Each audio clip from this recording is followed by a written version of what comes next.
ஒரு எம்எல்ஏன்றது சும்மா அனுபவத்தை வச்சுக்கிட்டு கொள்ளை அடிக்கிறவங்களாலாம் இருக்கக்கூடாது. சட்ட விரோதமா கல்குவாரியில ஈடுபடுறவங்களாலாம் இருக்கக்கூடாது. கேள்வி கேட்கிற பிரஸ் ரிப்போர்ட்டர்ஸா தாறுமாறா தாக்குறவங்களாலாம் இருக்கக்கூடாது. இன்னும் ஓப்பனா சொல்லணும்னா, இந்த திமுகவில் இருந்து வந்த ஒரு எம்எல்ஏ மேல போதைப் பொருள் கடத்தல் கேஸ் இருக்குது, திருட்டு கேஸ்லாம் இருக்குது. விஜய்க்கெல்லாம் என்னப்பா செல்வாக்கு இருக்குது? அதனப்பா ஸ்டாலின் சார் கூட்டணி பேரான மக்கள் நல கூட்டணியா? மொத்த பேக்கேஜ் அங்கதானே இருக்குது. உடைஞ்ச கிளாஸ ஒட்ட வச்ச மாதிரி, கிழிஞ்ச துணியை தச்சை வச்ச மாதிரி, இது ஒரு ஒட்டு போட்ட ஒரு கூட்டணி, அவ்வளவுதான்.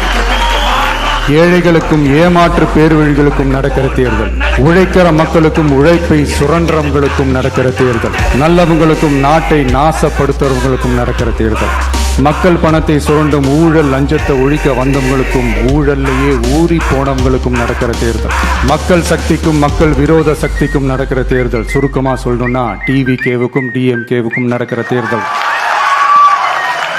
தமிழ்நாட்டில் இருக்கிற 234 தொகுதியிலையும் நம்ம வேட்பாளர்கள் தான் எம்எல்ஏ ஆனாங்கன்ற செய்தி மே 4ஆம் தேதி உலக சாதனை செய்தியா இருக்கணும். ஒரே ஒரு விஷயம் நான் சொல்றேன், ஏப்ரல் 23ஆம் தேதி சும்மா காலங்காத்தால பக்காவா ரெடி ஆயிட்டு ஆளா பூத்துல போய் நின்று விசில் சின்னத்துக்கு நேரா இருக்கிற அந்த பட்டனை ஒரு அழுத்துங்க. இது ஒரு தலைமுறைக்கான ஒரு தேர்தல்.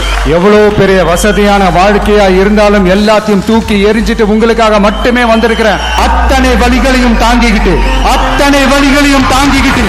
உங்களுக்காக மட்டுமே நான் வந்திருக்கிறேன். இங்கு 2 முனை போட்டிதான். ஒன்னு டிவிக்கு, இன்னொன்னு டிஎம்கே. உங்க விஜய்க்கு, உங்க அண்ணனுக்கு, உங்க தம்பிக்கு, உங்க பிள்ளைக்கு ஒரே ஒரு வாய்ப்பு. நல்லதே நடக்கும். வெற்றி நிச்சயம். மீண்டும் சந்திக்கும் வரை நன்றி, வணக்கம்.